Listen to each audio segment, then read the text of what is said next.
이제 제1기 진실화해위원회의 그 성과와 한계에 관해서 네. 이제 2기 진실화해위원회를 출범하면서 이제 또 생각을 해보지 않을 수 없지요. 네. 그때 당시에 이제 신청 기간이 아까 말씀하신 대로 1년이었고요. 우리가 생각한 것보다 훨씬 더 적게 신청이 됐습니다. 이제 신청 기간이 너무 짧아서 그랬느냐? 아니면 진실화해위원회의 출범에 대해서 충분한 홍보가 없었기 때문에 그랬느냐? 아니면 진실화해위원회라고 하는 국가기구에 대해서 별로 신뢰를 하지 않았기 때문에 그랬느냐? 여러 가지 복합적인 요인이 있었겠지요. 네. 그럼에도 불구하고 전체적으로 보면 아까 말씀드린 대로 일반적으로 학자들이, 연구자들이 추산하는 희생자의 규모와 실제로 신청 및 진실규명된 사건을 비교해보면 아까 말씀드린 대로 적게는 20분의 1 정도. 그러면 과연 2기 진실화해위원회에서 100%의 사건 전체를 다 진실규명할 수 있겠는가 이런 생각을 위원장으로서 하지 않을 수가 또 없습니다. 근데 그렇게 생각해보면 저는 100%는 어려울 것 같고요.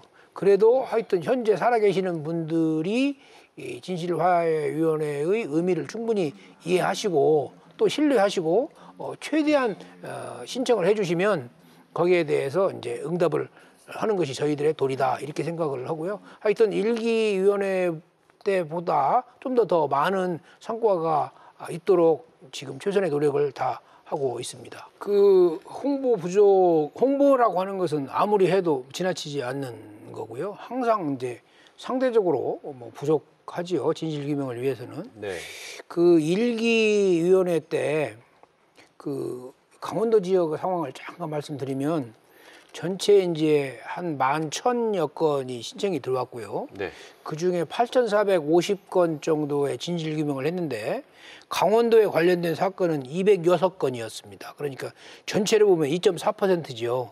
가장 그 힘을 기울여서 강원도 지역을 홍보를 하는데 가장 큰 것은 그 지역 사회의 어떤 그 협력의 분위기랄까 이런 문제들을 좀 이제는 감추지 말고 드러내서 우리 지역 사회가 갖고 있는 그런 그 어두운 면을 이제 털어내자라고 하는 그런 분위기가 어떻게 형성되느냐 이게 이 강원도 지역 그리고 영동 지역에서도 굉장히 중요한 사회적인 문제다 이렇게 저는 판단하고 있습니다. 앞으로도 지속적으로 우리 강원도 지역 그리고 영동 지역에 대한 관심을 가지고 진실화해위원회에서 여러 가지 그 홍보도 해드리고 그렇게 하려고 생각하고 있습니다. 우선요, 그 진실화해위원회 법은 그 2000년부터 우리 한국전쟁 유족들이 엄청나게 참 노력을 해서 만들어낸 법입니다. 네.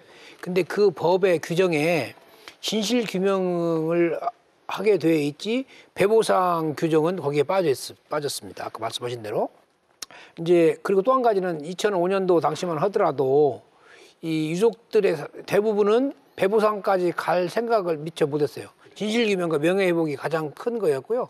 2007년도에 와서 비로소 이제 그것이 이 배보상 문제가 시야에 들어오기 시작했습니다. 그래서 2009년도에 울산 보도연맹 사건의 승소 이후로 이제 진실규명이 이루어지면 이걸 가지고 법원에 가서 배보상 소송을 할 수 있게 되었다. 이렇게 알게 된 거지요. 이제는 더 이상 이걸 미룰 수가 없다. 그러니까 이걸 진지하게 고려를 해서 배보상 규정을 넣거나 아니면 배보상 특별법을 만들어 달라 이렇게 얘기를 하고 있는 중입니다. 우리 이제 과거사위원회가 2기 진실화해위원회가 3년 플러스 1년으로 이제 활동 기간이 정해져 있는데 아까 말씀드린 대로 3년 플러스 1년으로는 그 책임을 다할 수가 없다라고 하는 그런 아쉬움이 있고요. 네. 또 한 가지는 우리 진실화해위원회 법 제40조에 보면 과거사 연구재단을 만들어서 그 나머지 후속 과제들을 계속적으로 추진해 나가야 한다고 한 게 원래 법 제정의 기본 정신이었습니다. 네. 그런데 역시 1기 진실화해위원회가 종료되면서 과거사 연구재단을 갖다가 규정대로 만들어라고 했는데 이명박 정부나 박근혜 정부 그 이후의 정부까지도 과거사 연구재단을 만들 생각이 별로 없었죠. 지금까지도 그냥 미뤄져 있는 상태입니다.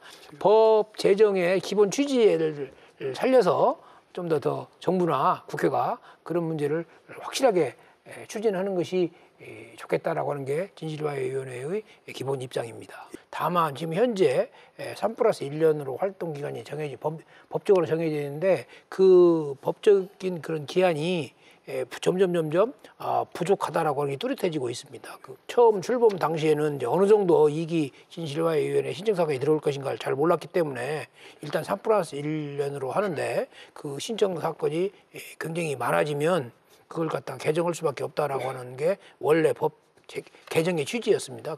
그다음에 이제 조사관 부족에 대해서 말씀하셨는데 그건 사실입니다. 왜 그러냐면 지금 현재 진실화해위원회 조사관이 120명 돼 있는데요. 지금 신청 사건이 거의 9천 건 들어와 있거든요. 네.